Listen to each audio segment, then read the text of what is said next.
Hi, and welcome back to Not Backpacking, and today we want to talk about booking round-the-world flights. Isn't that really hard and super expensive though, you may ask? The answer is no, not hard and not necessarily super expensive. Elizabeth and I flew 34,500 miles or 55,500 kilometers on 14 flights around the world to 4 continents a few years ago. I'll show you what we did then, but also what we've learned since about doing things more cheaply and efficiently. I think you'll be surprised by the prices we found. So let's get started with where to look. There are basically 4 ways to find good deals on round-the-world flights.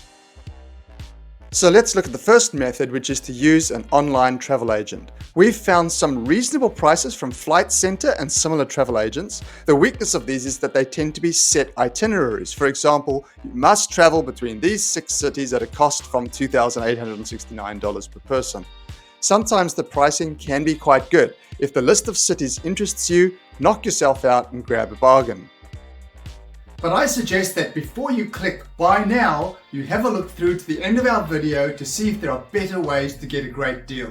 Then there's the second method, to use a dedicated round-the-world trip planner. Now, AirTrex is one of the most established companies providing this type of service, and I've tried using AirTrex several times over the years. Like online travel agents, they have some set price deals, but it is their custom trip building capability that's more useful. The one pro of AirTrex is that they provide a dedicated service for finding you a good set of flights. So if you're a bit nervous about planning a trip like this, and you have your own mix of cities you want to visit, they could be useful. But on the negative side, I've always found them to be more expensive than simply booking the flights myself. That brings us to method 3, using the One World or Star Alliance round-the-world trip planner. Now, One World and Star Alliance are 2 of the largest airline alliances, each serving over 170 countries and over 900 destinations. Back in the day, we planned our round-the-world trip on the One World website, and it spat out some really good results. Using either the One World Alliance or the Star Alliance gives you the benefit of accumulating a whole lot of air miles that you can redeem later for other flights. Let's take a look at the One World Alliance first. In preparation for this video, I noticed that in addition to the old round-the-world planning interface that One World had, it's introduced the beta version of an AI chatbot assisted planner. Let's just say that my experience suggests they have a long way to go to make this version 2 better, but the basic version, as you'll see later, is pretty terrible these days as well. One World also has an option called Global Explorer that allows you to access even more airlines, including Qantas's many Jetstar budget subsidiaries. I've spoken before about how budget airlines really aren't good value in most circumstances, so I'll stick to the main One World round-the-world tool here today, which is called One World Explorer, of course. Now, what I love about the Star Alliance trip planner is the easy-to-use map, which One World doesn't seem to allow, even though it has a map showing all the destinations it flies to, but it isn't interactive. On Star Alliance, you can literally just click between the cities you want to visit.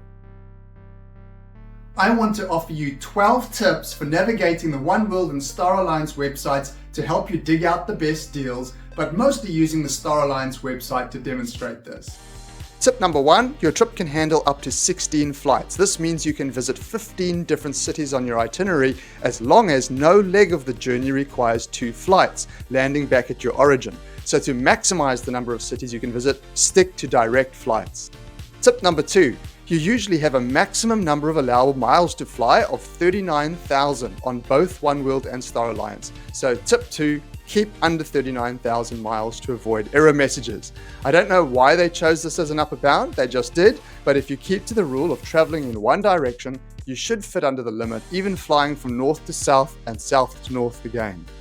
Tip number 3, look for the different colored dots they use to represent cities with direct links or where a stopover will be required. On Star, yellow means a direct flight, blue means a connection is needed. Remember, you want to keep your number of connections down so you can have more legs on your trip. Number 4, you must travel broadly in one direction, although you can double back within each continent. I recommend you travel west to east rather than east to west, as easterly flights are normally a bit shorter than westerly flights. Tip 5, you'll get error messages if you go over the mileage limit or breach the 16 flights rule, which can be a bit of a pain as sometimes you have to undo several flights to change your plan, but you can rework and reorder your flights within continents by dragging them up and down. Tip 6, you must only cross the major oceans once, as per the continent rule. For example, you can't fly from LAX to London and then fly back across to Toronto. You can get errors if you enter flight dates between cities on days when there aren't flights between those cities. Obviously, this won't be an issue on city pairs where there are flights every day, but more obscure combinations could give you problems. I recommend you use flightconnections.com to identify what days of the week there are flights between two cities. Tip 8. If you try building your itinerary on both alliances, you may have to make a few trade-offs on cities where one alliance doesn't fly there or it chews up too many extra stopovers getting between two cities. Tip 9. Once you've locked in your dates, it'll take you through to select your actual flights and airlines for each leg of the trip. Here you need to pay attention to how your choices affect the price. Tip 10. Look for non-stop flights again when selecting flights so you don't get any errors if you've used up all your legs. You'll also notice some bizarre options like Air Canada flying between Buenos Aires in Argentina and Sao Paulo in Brazil, but sure, why not? Tip 11. On both websites, you can save your itinerary and come back to it later if it gets a bit overwhelming. But I was horrified with the results of using the Star Alliance and the One World websites, but for two very different reasons. Firstly, the One World website was so clunky and error-prone that I gave up after more than an hour trying to build a trip. I had been trying to build a somewhat similar route to what I was doing on Star Alliance so that I could present you with a fair comparison. But even on the Star Alliance website, I was absolutely shocked by the price that it spat out for me at over $8,000 per adult. Unlike when we planned our round-the-world trip through One World, it seems now that the Alliance websites use airline rack rates rather than travel agent pricing. So the prices on Star Alliance were almost double what I found on other websites. But I promised you 12 tips for using the One World and Star Alliance trip planners, and so far I've only given you 11. But let me pause for just a moment and ask that if you are enjoying this video, if you're finding it useful, please click like down below and please subscribe so you can stay up to date with all our future videos. Tip 12 is that once you've got your routes sorted out on One World or Star, see what prices you can get on our number 4 way to book round the world trips, which is to have a look at Google Flights and Skyscanner. I've covered why I think Skyscanner and Google have the best flight search websites in a previous video that you're going to want to check out. I ran the Star Alliance itinerary through both these websites, and here is what I found. Looking at Google first, Google Flights only allows you to book 5 legs of a trip at a time. To price all 12 legs of this trip, I had to do 2 5-leg searches on Google plus 1 2-leg search and then add the costs together. Because Google builds your trip 1 leg at a time, which can be a big negative, as I pointed out in a previous video, it doesn't care which alliance or airline you're on. Its sole job is to find you the cheapest flight.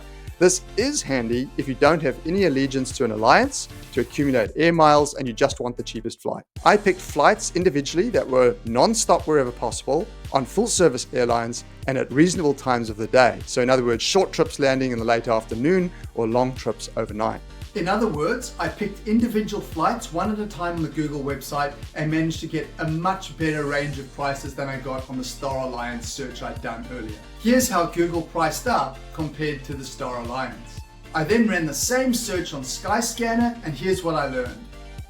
Because Skyscanner allows 6-leg multi-city searches, I only had to run 2 6-leg trips to get my 12 legs. Skyscanner gave me prices with a motley crew of airlines, budget and full service. The prices were not bad, but I didn't like the choice of some airlines.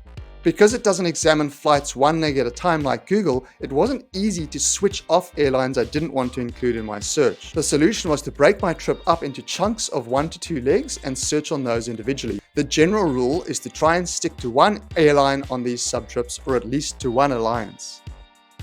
Doing these individual searches for different legs came up with some remarkable results, like this 2.5-hour flight from Oslo to London for just $36 on a full-service airline. Overall, by building 8 separate trips on Skyscanner over about 20 to 25 minutes, I was able to save hundreds of dollars per person over what Google was offering and thousands compared to the Star Alliance Round the World Planner.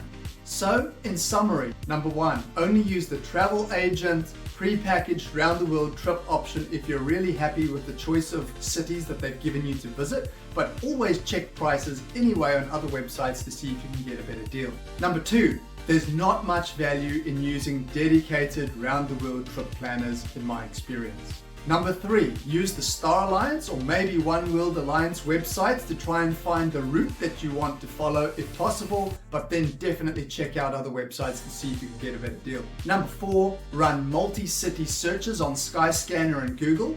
And number 5, play around with grouping your flights into sub-trips or even individual legs to see if that'll give you a better deal on Google or Skyscanner. Now, if you found this video helpful, please like down below, please subscribe so you can keep up to date with all our new videos that will provide traveling advice, including on flights, booking accommodation, and so on over the next several weeks.